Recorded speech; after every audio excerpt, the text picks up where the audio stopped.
Mikeself and I. It's me, Mikeself and I. Me, Mikeself and I. It's me, Mikeself and I. Ladies and gentlemen, boys and girls, kids of all ages, it's time for your weekly Fix of Funny. Broadcasting on radio in Fort Bragg, 107.7 FM, KNYO. Grab a mimosa, take your pants off, and treat yourself to the sexy bald man who makes you tingle in your special place. I was talking about your heart. He's wrong, but he's so right. He's brilliant, he's insightful, but also at times he's got the intelligence of a cup of dirt. Here we go, it's the Me, Mikeself and I show, starring Mike Betancourt!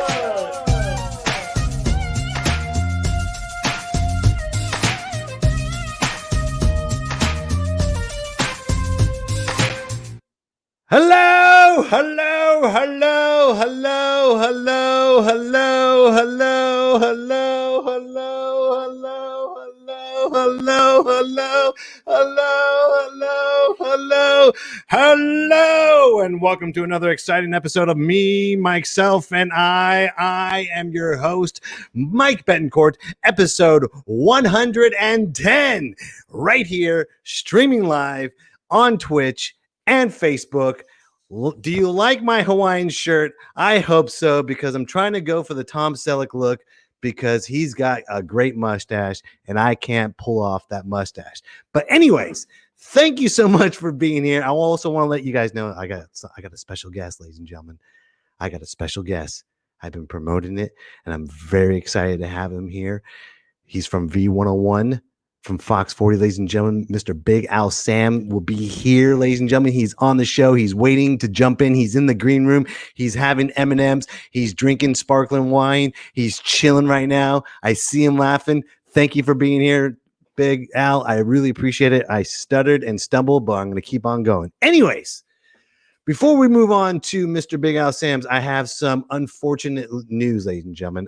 This week, I am not doing a Mike commercial. Normally, every single week, I've been doing commercials for small businesses, and that helps them to promote their small business. During this pandemic, I've been doing that, making sure I've been making some funny commercials for all these small businesses, and I couldn't find anyone for this week. So I don't know what I'm going to do, but listen, if you have a small business, if you are a performing artist, if you need free promotions, if you need a free commercial, look no further, because I am here, ladies and gentlemen. Me, Mikeself, and I will be here for you to make your promotion, make your business better. That's what I have to do. That's all I have to say. I know it's a lot going on right now, but I don't know what I'm going to do in this segment. I really don't know. I had something to fill. I really don't know. Well, you're probably asking yourself a question right now. Why is the sexiest performer on Twitch today on my screen right now? Well, I'm here to tell you about the weather. And the weather in one of my favorite places in the world, Brazil. Now, the next time you're in Brazil, it's a huge tourist attraction, okay? Now, the weather in Brazil today is beautiful. It's about 69 degrees. But let me tell you something else. When you go to Brazil, it's the home of Brazil nuts, a delicious treat. You can grind up those Brazil nuts, put them on your ice cream, do whatever the hell you want with them. You know what else is great about Brazil? Is beach volleyball. It's also where beach volleyball was invented. When you go to Brazil, go to the beach. It's one of the greatest things you're ever going to do, because I tell you what else is at the beach. Girls with big butts, girls with huge booties. They were also invented in Brazil. So when you go to the beach, you're going to tell people, I want to check out some beach volleyball. And you wear some dark glasses. Really, you're a pervert disguising the fact you want to see some big booties. And that's the problem. That's what you're going to find over in Brazil. Beach booties, Brazil nuts, beach volleyball, and big-ass booties. And you're going to thank me later. For more weather tips, make sure you follow me, Drake Comic, twitchtv.com/Drake Comic. You see the text right there. Do what you're told. Check me out. We'll see you next time. This is the weather. That was weird. I guess me, myself, and I now has a weatherman. So yay.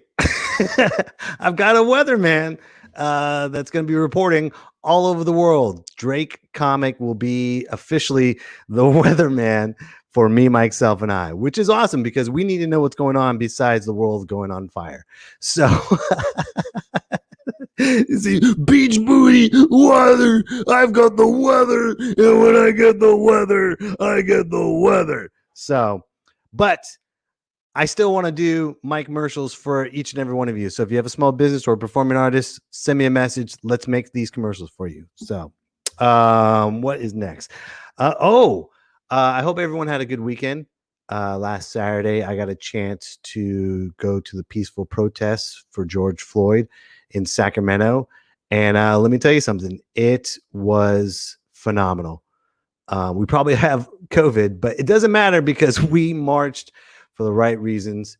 It was peaceful. It was remarkable. It was beautiful.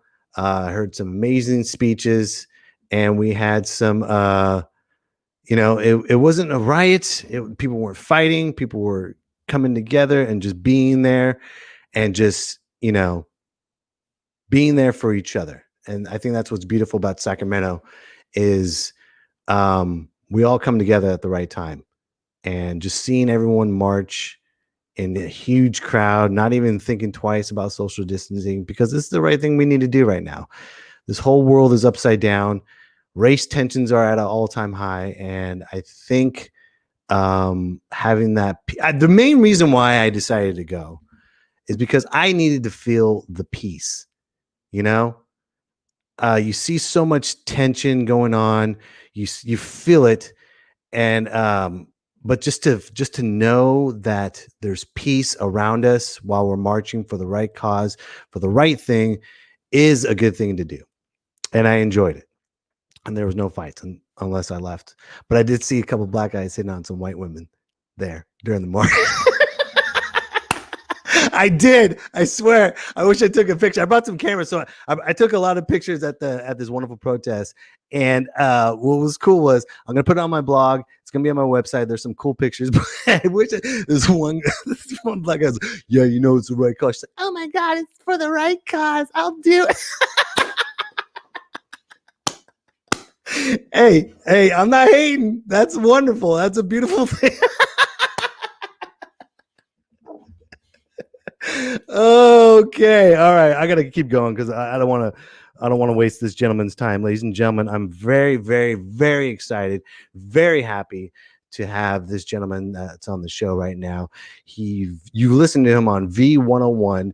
You've seen him on Fox 45. Ladies and gentlemen, please allow me to introduce to you Mr. Big Al Sams. There he is. What is up? What is up, man? How you doing, brother? Good, man. Thank you for being on the show, dude. Man, so you saw a whole lot of things at that march, didn't you? You saw a whole lot. So I saw that black dude hitting on the white woman, and she was all for it. You can't hate, if that's going to create racial harmony, go for it, Hey, we're all in this together, huh? Exactly. How you been, man? Oh, I've been doing good. Definitely doing good.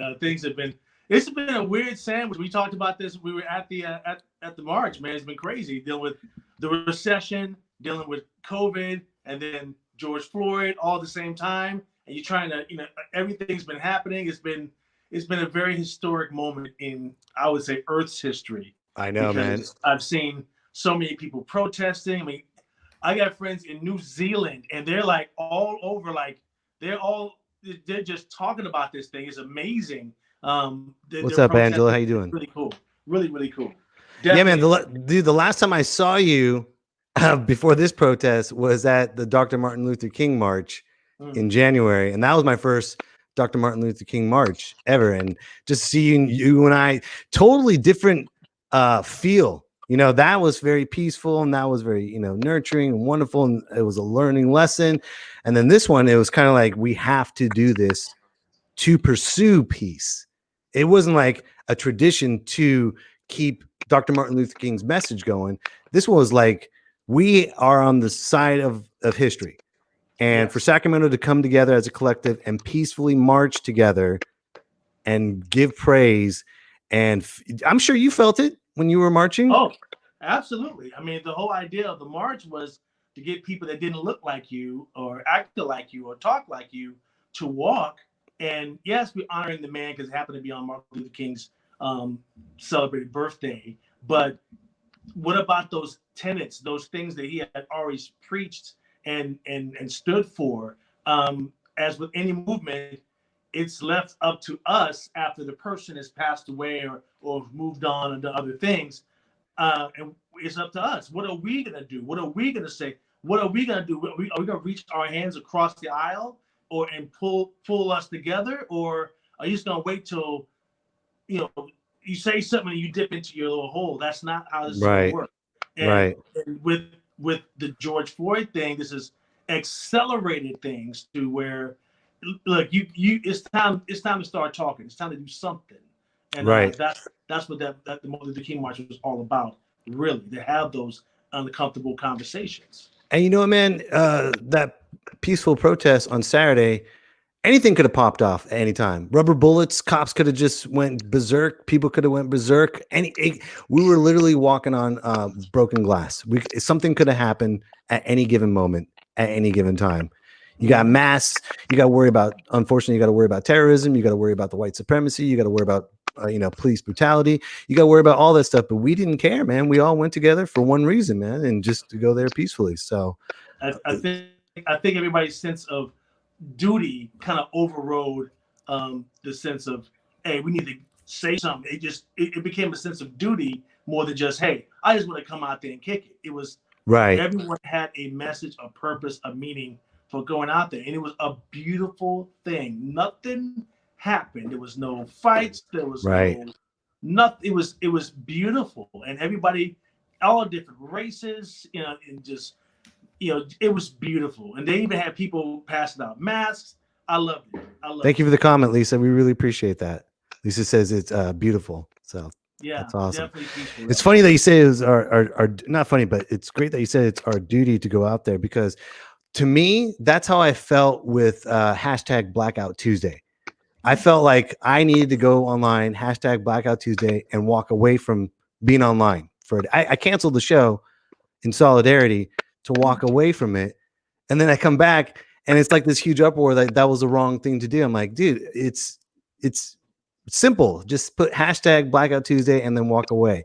But then people were making this huge uproar that it was clogging different feeds and everything, and it wasn't. People just don't know how to follow directions. I think that's the problem. It's Blackout Tuesday. That's all you gotta do. Blackout Tuesday. Walk away from the internet. Real simple. Turn it off. But the idea was like, to turn off what you're normally doing, and the music industry actually started this, by the way. We're not going to sell any CDs, not going to sell any streams, we're not going to do any of that. This one day, take a break and have that conversation, because I've noticed that we're always waiting for the other guy to do it. We're waiting for the other guy to fight for us, and and then when they get assassinated, or when they stop, or when they move to Aruba, or whatever they do, it's still left on us. What are we gonna do? What am I gonna do to better my block? What about my street? Do I even gonna talk to my neighbors? Am I gonna go to a city council meeting? Am I gonna go to whatever I need to do to help the movement in my own way? And I think that was the big push to back away from Instagram, Twitter, Facebook, all of that, and to talk about those things. And a lot of people didn't even do that. They put the Blackout Tuesday, and a lot of people were waiting for likes, and then they put hashtag Black Lives Matter, and then when you put the hashtag Black Lives Matter, it was all clogging up the feed. I think, and they said, please don't hashtag Black Lives Matter. This ain't got nothing. Black Lives Matter did not start this whole thing. This is something that a certain industry did their part in the movement, but it wasn't it wasn't something that Black Lives Matter told me. And that pretty much decided the whole thing. Like, hey, you doing this for justice or to get likes? You A lot know, of people were doing it and for just to get likes. They were just waiting by and yeah, clogging up the feed and stuff. And I think that's what is the main. Also, another problem with people not talking about racism is that they are not following directions. They're not doing your due diligence. It's simple. it ain't that hard. It You ain't that know, hard.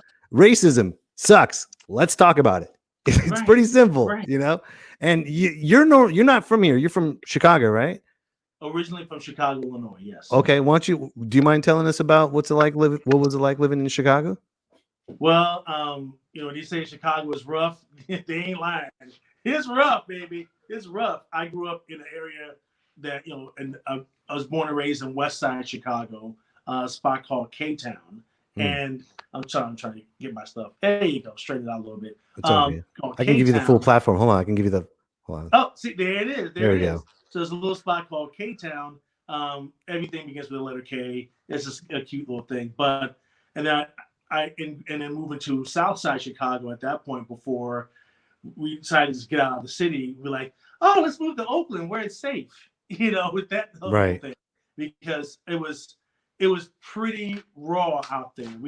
It was pretty tough for me growing up as a kid in you know, late 70s, early 80s, and just, you know, we talked about that at the march. I mean, I dealt some. I was stopped and frisked at 7. You know, 7 years old. 7 years old. Yeah, we were coming. My mom was trying to do something a little bit better, and there was a Catholic school down the street from our house, and we lived on Kaminsky, K-Town, and so I was going to public school, and they're like, hey, why don't we get you into this Catholic school called Our Lady of Lourdes? And so when you go to Catholic school, you gotta have the polo with the sweater on and the, you know, the pants, and our colors were yellow and brown. I mean, come on, man. You know, and so me and my friends were walking home. I only had 4 blocks to walk home from school. It was that close.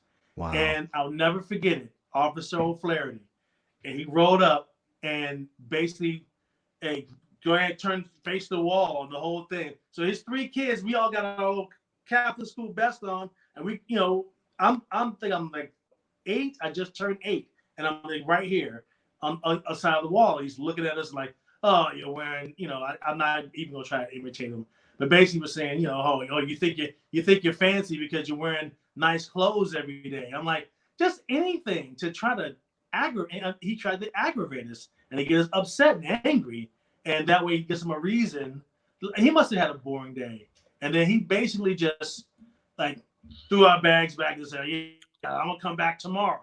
And I'm like, who is this dude, right? Mm-hmm. And went home. I told my mom, and the next day, my mom and then the other 2 kids that were with me, their parents showed up and went to the pastor, you know, Father Cyrus, and Father Cyrus is Irish, and he knew O'Flaherty, the cop, and he just basically, I mean, he gave him the riot act in front of us to him, and I never saw him again. But at least there was somebody that was trying to advocate in our set. So that was the one thing that started my journey into not liking police. Mm-hmm. By the time I got to Sacramento, I hated police, and with a passion. When did you move from Chicago to Sacramento? So I kind of moved around. I went from Chicago to Oakland, and went to high school there, went to Oakland High, and then you know, OPD. You already know, task force. Yeah, it's real. It's real, and they just anybody they can grab, they would just come in. Now, unfortunately, they didn't get me at that time. But I had so many friends who were stopped and frisked and arrested and thrown in jail. Somebody went to Santa Rita like every other week, and Wow. It was terrible. And you know, then I was like, okay, I'm getting out of here, and I got accepted to go to Cal State University in Long Beach. So I came to Cal State University in Long Beach, and it was even worse than Oakland. Wait, Long Beach was worse than Oakland? Yeah. So this, remind you, this was pre-NWA F the police. Gotcha. So this was like 88, 89, you know, and it was just terrible. It was just terrible. And like police just felt that they had their inalienable right to beat black people up. I mean, it was so every day. It wasn't even, and it bled into Long Beach. Long Beach PD did the same. It happened to LAPD, LA Sheriff, and it's bled on into the LA suburbs, including Long Beach, which is like 40 minutes away from LA. And they just felt that they could do the same thing. And they did the same thing. Now, there were a few good police officers in that actually helped and came to the communities. And so I started seeing those changes, but it was way more bad cops than good cops. And I didn't understand things like, police unions and internal affairs. I didn't understand any of them. By that time, I'm like 20 and like, wait a minute, And I was there at the Rodney King rallies, like the Rodney King, when the verdict went not guilty for all the police that beat up Rodney King. I don't think it was guilty of all charges, but pretty much it was, they got nothing. Mm-hmm. And I was there at UCLA when they pushed the buses over, and I was 20 and I was angry and all the stuff that happened to me, and it was a wrap. And how could you not be angry though? How could you not be angry? Yeah. So it was just, here we go. We caught them red-handed, and like, and obviously there was no social media. So no 24-hour news cycle, except like CNN had just started the 24-hour news cycle at that point. Right. And, there was nothing else that we can share. We got the videotape, we got everything's red-handed, and they still got off. And that would set the whole thing off. And it was terrible. And it didn't really hit home for me until I'm getting out of my apartment, me and my two roommates. I'm getting out of my apartment to go to the bus stop to go catch the bus to go down to Long Beach State. I was staying in apartments at the time. And there was a tank right there on the main drag. It's like a movie. I was on 7th and Orizaba. And so I'm on Orizaba walking to 7th Street where the bus stop is. And boom, tank right here on this side of the block. And then the other side of the block, a deuce and a half, like 2.5 ton, truck, like a personnel truck. And it was the National Guard. And I'm like, whoa, it's so bad. Now they got tanks in Long Beach. Mm-hmm. That's, that really hit home for me. And it was like, and the guy sitting there, he don't know why. He's like, I don't even know why I'm here. I only go once a weekend to do training. And now, now I'm in Long Beach for training. What am I doing here? So, I started seeing things on the other side of the fence. But the racism was still there. Signal Hill. If anybody lives in the Long Beach area, and I tell you the word Signal Hill, they will know. It was not the best place to be. A little section outside of Long Beach, and it was just racism incarnate. And we just knew, as football, I played football at Long Beach State. We just knew, don't go to Signal Hill. There was no way that we can protect ourselves. If it was 2020 and we go to Signal Hill and something happened and we got our cameras, we can videotape us, but there was nothing back in the late 80s, early 90s. There was nothing. It was just a word against theirs. Mm-hmm. So with that, man, why do you think the police department can get away with so much crap? Why? Well, what is holding it over their heads that they make them not accountable? That makes them feel like they're above the law, and they always say they're not. But what do you think is the catalyst that makes it okay? Is it because it's the money, or do you think it's just the undertone, or whoever's in charge? It just bleeds into everything else, or? Well, I think it ties into when I came to Sacramento to start doing radio, and that's when I met some really awesome people who were police officers. I met this guy. He was sheriff's deputy. His name is Jim Cooper. He's now state assemblyman Jim Cooper. Yeah, in Elk Grove. So, but at the time he was sheriff's deputy, and I met him. And I think my first day at the radio station, I was at KSFM in Sacramento, and I met him like the second day I was working there, and he came up to talk about something like don't drink and drive, that whole thing. And he was really cool, and he was black. And I'm like, I never saw a black police officer. Swear to God in heaven. Wow. Before I came to Sacramento, California. And it's funny that you go ahead. I'm sorry. I knew there was people that was out there, but I never saw them. It's funny, when I was in the Navy, there's this one new recruit. He was from Kentucky, and he was walking around the ship, and he was just going like this. He's like, I'm like, what's wrong, dude? He's like, He's like, man, and he was a nice, genuine, honest person, but he was just shocked. He's like, man, I was like, what? He's like, there's a lot of black people on the ship. I'm like, and coming from California, I'm like, what's wrong with that? He's like, I've never seen that in my town. I've only this is his exact words. I've only seen them on television. Can you believe that? So for you not to see a black cop until you came to Sacramento at what, 20? Right. That's just it's nuts. I mean, by the time I came to Sacramento, I was 27, and I left and I worked in Long Beach. I worked in LA and all that stuff, and I came to Sacramento to start the radio career, and that was my first time seeing a black police officer ever. How'd that make you feel? I'm mind blown. I was like, whoa, this is like, we dreamed about this in Chicago. If there was cops that looked like me in my own neighborhood, then it was. That was in the 90s, right? That's in the 80s, 90s for you to first experience that. This was like, by the time I came to Sacramento, it was 1997. Yeah. And yeah, it was crazy. And so we had a relationship. We talked, and I had any question I had about policing, I would talk to him. I would call him. I would tell him my story, and he was like, "Well, let me tell you about this. There are some bad ones, and I'm just gonna say that right now, but there's good ones in here too. And your job as a citizen is to know who the good ones are and who the bad ones are." And I was like, shouldn't that be the cop's job to know who the good cops are and the bad ones are? Why do I need to look at that? What is there?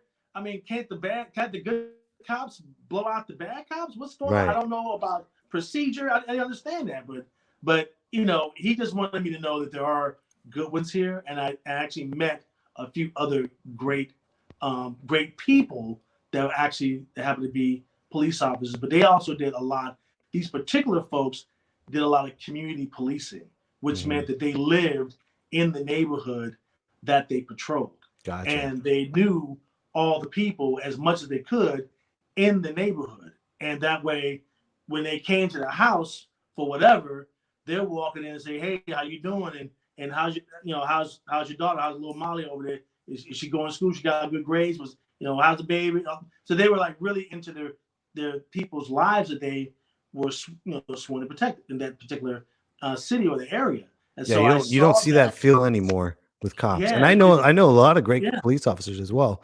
And they, they're on a battlefield. The good cops are on both sides of the battlefield against crazy people and battlefield against crazy police officers that are racist, that will probably hunt you down and your family down for speaking up against the police department. So I can't imagine the frustration what they're going through on both ends as well. I can't imagine, I can't even fathom how that feels, especially when you want to protect your family, you want to protect your friends and the community. So what I'm saying is, so do you think when you got into radio here in Sacramento, do you believe that you had a responsibility? I felt that I did. Yeah. I mean, initially when you go, is radio is entertainment. It's a form of entertainment. You say some crazy stuff and make people laugh, and because most people just driving to work and driving from work, or they happen to be at work, and people were allowed to have radios or whatever they could have and at their workstation. So you try to keep them entertained. And being a person, I used to work in the office before I worked at a radio station, so I knew what it felt like to be in a cubicle. You're like, God, can this day be over? And the only thing you got is that little radio, that little box. Right. And but I did that. But I also felt that I always volunteered for community stuff my entire life. And to know what's going on in the community was a very high important part for me. So I kind of wove that into the crazy jokes about P. Diddy and all this stuff. I would weave that in and talk about the homeless, or talk about, whatever the issues are of the day. It's meant just being in radio is such a huge, powerful entity, especially during with what's going on in the world today and what you've been going through. People will listen and go for you for guidance and clarity, and to let everyone know, no matter how much crap is going on right now, We still got this radio station. We're still here to entertain. We're still here to celebrate one thing, and that's music. I mean, that's the whole purpose of you being on the station is, I don't see you being like an Alex Jones sitting in the hot seat. We're going to sit in the hot seat. You're such a cool, chill guy that, I don't see you putting people in a hot seat. You want to put people in a tone to make them feel that no matter what crap's going on, as long as you're tuning in to listen to me, we're going to be okay because we're doing this together. And it's kind of like you're a leader of your own corporation, and you got to tell your coworkers that this is going to be fine. We're going to be okay with together. Yeah, it's just true. You have to have it. I love the analogy. It kind of shows the responsibility that I have as a presenter to give the actual factual information and to give my opinion. I can say things, oh, that doggone light on Arden way, I'm sick of it. I can do that. But if it's something that is really gripping the city, I feel that we have a duty to talk about it and to at least to acknowledge that it exists, because I forget that we're the place that people go to get away from that foolishness.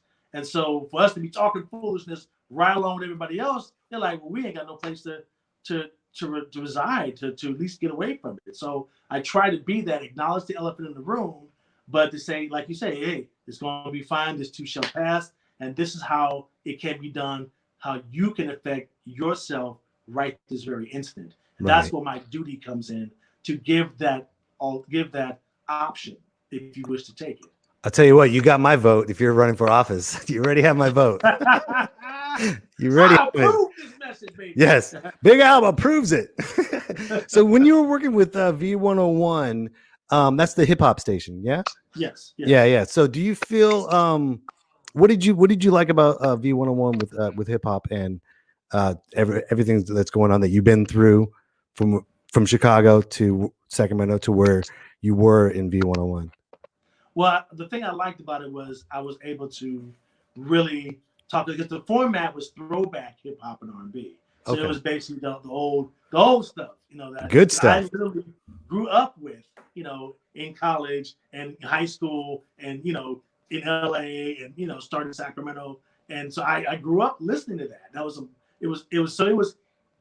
V101 at the time was like, where were you when this song came on, when this song first played? Mm-hmm. And it was basically bringing back those good memories, or maybe a painful memory for somebody, or like when I would play Dear Mama by Tupac. And I never had so many calls of, oh my God, I miss my mama. She passed away of cancer.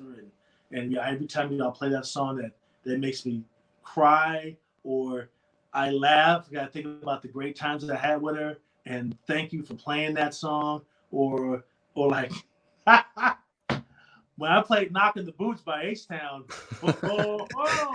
yeah, you know it. You should have played on Saturday when that black guy was hitting on that white woman. That's all we needed. Brian, that would be perfect. Right in the background, knocking them. That's basically my role. And that's all the roles at the station of their outlook on what they do, whatever they can bring up those memories. We try to jump on it, and then I just kind of went a little bit extra and gave a little bit of history of the song at the time it was being played. Things like, when Shaggy and Janet Jackson had their song, but in recording the song, they really hated each other. They hated being in the studio together. They just did, for some reason, the chemistry did not happen. Really? Jump off, but they did the song. It was a smash hit. It was the weirdest thing. They saw their paycheck and like, all right, let's just get through this. All right, we'll put up with it. let's just get through this.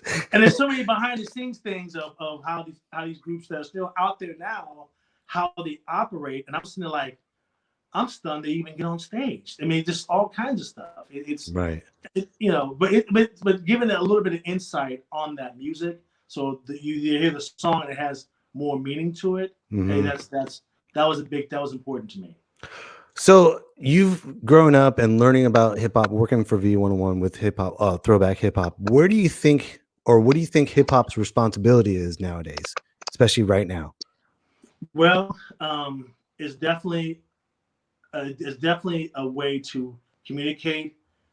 Hip hop is kind of a way of putting this moment into a capsule, into a time capsule, and talking about what happened here. And I think hip hop has today's artists, I should probably say, today's artists, some of them are very locked in. You got your Kendrick Lamars, you got you got your folks that locked in on this is a seminal moment in history. I want to chronicle it in my own way. Right. And there's others that's like, man, I'm just trying to make money, man. I don't care about this. Just give my money, give my dro. I don't care. And that's the part that's going to be missing with this. And the folks who acknowledge the elephant in the room again will benefit. I mean, hip hop's supposed to have that human connection with your listener and that feel. Whenever you hear that beat drop, you already know those lyrics are going to hit hard because it's talking about real stuff. And they actually really backed it up. Public Enemy is one of my favorite groups. Nice. And I'm a big PE fan, and I see him perform today, and S1Ws, they'll kick his eye, or Griffey walking around, I think he got a cane or something, but it doesn't matter because they represented, fight the power, anti-establishment. Right. They made a song that I was very happy my program director let me play it. And the song was called By the Time I Get to Arizona and Public Enemy. And this is how off the chain they were. So when they created Martin Luther King Jr. holiday, the national holiday, it's only been since the 80s. It's since the late 80s. Right. And there was one state that did not approve it, one governor that will not represent it. And it was a governor in Arizona. And I forget the guy's name. But he said MLK Day will be a national holiday over my dead body. And Public Enemy was like, So they made By the Time I Get to Arizona, which described them going to Arizona, assassinating the governor, and installing the national holiday of Dr. Martin Luther King Jr. That's how radical they were. They made, it was like, they didn't care. They didn't care. And as far as they were concerned, we are at war. Everything that people are saying now in June 2020, they've been saying that since. Isn't that crazy? Yes. I say somewhere, I wrote that on Twitter, somewhere Chuck D is popping champagne right now. They finally got it. By George, they got it. It's amazing. So we expect a lot of hip hop groups to have that, not necessarily that radical, but at least to have that type of oomph, that energy, that motivating, like more than just go buy my record. It's just talk about this. And don't buy my record. Don't buy I don't care how much money you have. What is your message you're trying to say? It's funny that you brought that up too, with how there's two types of hip hop artists. There's the ones that talk about money, and there's the ones that talk about message. And I tell you what, man, there's one I truly love, and you're a big fan of Chuck D. I love KRS-One, my friend. Oh, I want to show you something, man. This is dope. This is gonna be so cool. Have you read this book? The Gospel of Hip Hop. Look at that, dude. I've read it numerous times. I got tabs like it's the Bible, bro. The Gospel of here. If everyone can see it, look at this. Look at this. The Gospel of Hip Hop. This book will change your life. Even if you don't know hip hop, you don't understand it. This book will help you break into what is it like to be a hip hop. He breaks it down. He breaks it down as if it's a religion. Yeah. Because basically hip hop artists and comedians and live performers, we are God's voice, and we are his instrument that flows through and spiritually connects with the whole. Look at, I'm getting goosebumps just talking about it, but we are his instrument. And as radio, we are God's instrument to please to the masses and spread that message correctly. So that's all. I highly recommend. Amen. Amen. Hey, preach, brother, preach. Preach. Actually, I'll read. Yeah, dude, get it, man. Okay, just get this book. Please get it. I'm gonna say it again. The Gospel of Hip Hop, first instrument presented by KRS-One. I mean, man, I love KRS-One because he was really like I think it started as a simple thing of, hey, we need to chronicle this because hip hop is always on anecdotal stories, and I heard out in Tennessee this happened, and oh man, he whipped this dude in this battle, and because there was no Twitter, Facebook, Instagram, there was none of that, so it had the whole idea of word is born. It really meant like, hey, as a witness, I saw this happened, right, and people went with the trust of that, and KRS-One was like, we need to chronicle this. So they created like they make it a hip hop museum in New York. Yeah. And they're, him and Nas and a few other OGs, they want to chronicle this because, the progenitors of hip hop, they're now in their 70s and 80s. They Kool Herc. I mean, it's Bambaataa, Cool DJ Red Alert. These guys are up there, and so they're not going to be around this earth for too long. This needs to be chronicled. So KRS-One is always that person to spearhead that type of movement of chronicling things. And he never talks. Yeah. Go ahead. Book, sorry, I didn't mean to interrupt you, but another book you want to check out is Can't Stop, Won't Stop. Who's that by? There's a couple of reporters, and I'm drawing a blank on the reporter's name right now. A couple of guys, but they were there. They chronicled. They were trying to get the anecdotal stories in written form, right? And and so I think KRS-One's The Gospel of Hip Hop kind of went over that, but they kind of covered when when Flavor Flav actually performed at Juilliard. And they Chuck D and Flavor Flav did college radio, and they talked about all those different things. Or before MF Doom became MF Doom, he was Zeph Love X, and how he became MF Doom, and how the record labels used to screw him up, and how radio at the time was hip hop's enemy. Right. They had the love-hate relationship. So Can't Stop, Won't Stop really breaks all those things down. Could you imagine if the record labels back in the day, in the peak of the 80s, with KRS-One and NWA and Chuck D and Public Enemy, could you imagine if they worked with them, how powerful of an impact where we would be right now? They would be the Mount Rushmore. And do you think society would be a lot different if the record business was on board with hip hop? I don't think society would be any different, but at least hip hop, the culture of hip hop, the artists, the fans, the public, the people who buy tickets, they would be much more unified. It's right. More than just because now the political stuff gets tied in with it. It's more than just, I'm gonna buy me a ticket to go see a show and I'm gonna go back home.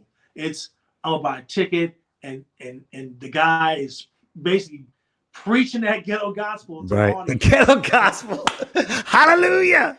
And you know what I'm saying? And hell yeah, man. And they speak on it, and they would be more locked in. And it would be more than just commerce. It wouldn't be just a show. It would be going to church and having a spiritual connection with everybody under one roof. Yeah, man. That's awesome, man. I totally agree. Yeah. Well, dude, you said when you mentioned Public Enemy going to Phoenix, I got something to show you. I don't know if everyone. Hold on, I got to answer some wonderful stuff. Hernan Sayas says humor takes you a long way. Hernan, dude, I'm telling you, man, Hernan's a good dude, man. He's going to be on the show next week. If you know anything, folks, if you know anything about podcasting, you want to grow more, Hernan is going to be the one that's going to teach us next week. He's going to be the teacher next week. So yeah, man. So, but I wanted to show you something. You talk about, I don't know if you've seen this. This is for everybody. If they haven't seen it, this is the greatest thing right now in today's social climate. And I can't wait to show you. It's so much fun. I can't wait. Hold on. Let me get it all set up. Here we go. Oh, dude, this is so good. This is so good. This is so good. Hold on, guys. Okay. We do not serve a bitch. Excuse me, but you did say that she needs to go back to her country. What is that? Native Americans are Excuse from me, this this is what this country. whole world. White people are not from this country. Don't serve her. Yeah, you do not serve her racist ass. You don't tell. No. Continue serving. Black Lives Matter, bitch. You do not even turn the S word and swear and call me a B-I-T-C-H. I've never even. I said she is, and you're not a part of that. You get out of here. I know. I said she is, and that's why she's leaving. So you will leave too. No. Oh, it gets better. Watch this. You told her to go back to her country where she's from. I didn't even see her. That's assault. You Yeah. guys know that, right? Yeah. Where were you born? Where were you born, bitch? I was born in America, bitch. Where are your ancestors from? They're not from this country. You're going back to Mexico. Bitch, you better go back to where you're from. You just left. You just left. You see that? Oh my God. You see that slap? Oh my God. Watch, hold on. Oh, bam! One more time. Here's my best part of the video right here, dude. We're not from this country. This is my best part. Yeah, you do not serve her racist ass. You don't tell. No. Continue serving. Continue serving. Continue serving.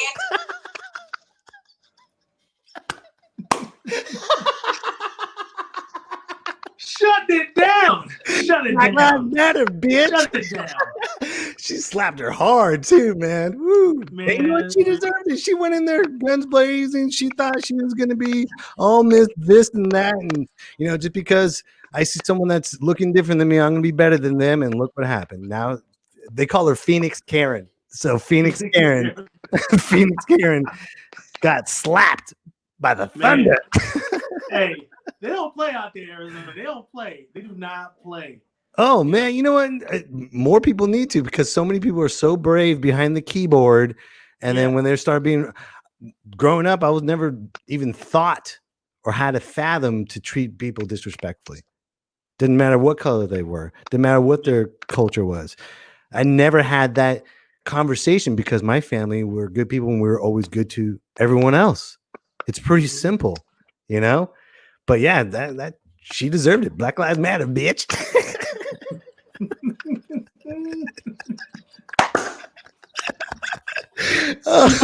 Great season. Go. Can you believe it?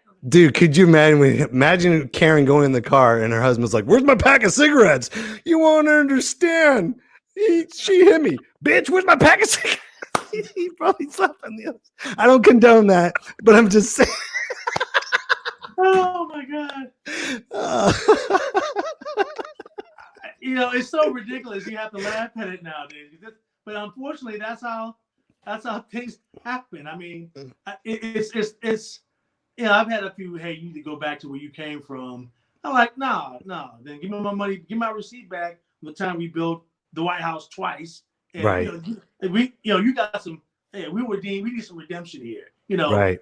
That's kind of a weird way of talking about it, but it's like we didn't my ancestors didn't emigrate over here and found captured liberty. We were delivered. You know, we Right. were, you know, Kidnapped. not trying to diss any companies out here, but you know, I didn't emigrate here. We were FedEx over here. Mhm. You know, 2-day shipping, and that's what we were, just commerce. We were like, you know, like a stand or you order a mask off, and that's what we were shipped over. Well, that's what that's what that girl said. She's like, I was born here. Your family was not from here. She's like, her family was born here. She was Mexican, so Mexico was here first. The natives were here first, and then what? And then Mexico, the four corner states, California and New Mexico, was all part of Mexico. I mean, right. it's like, you know, you invaded our spot. Right. So we need to reciprocate that, man. So, you know, I'm going to title this podcast Black Lives Matter, bitch. Oh, man. Big Al, dude. Thank you so much for being on the show, man. It was this is the fastest, almost 50 minutes worth on the podcast. It went by really quick, man. I hope you had a good time, my friend. Oh, I had a blast, man. It's always good talking to you, just on the regular, brothers. Yeah, bro. It needs to be more often, my friend. Yeah. So this would be like we call this Tuesday, basically. You know, Right. It doesn't. We just talking. I Right. love this. I love this. This is great. But thank you for your time. If you can do me a favor, man, if you can tell people about this podcast, let them know about your show, us right now today. And then also don't forget, pick up The Gospel of Hip Hop by KRS-One. Amen. Gospel of hip hop. You know, hey, make sure you go copy it. And Can't Stop, Won't Stop. Make sure you go. Okay, I already wrote it down. Historical things is awesome. Awesome. Thank you very much. Folks, don't forget, me, Mikeself, and I will be moving to Thursday nights starting June 25th. So no more afternoon shows.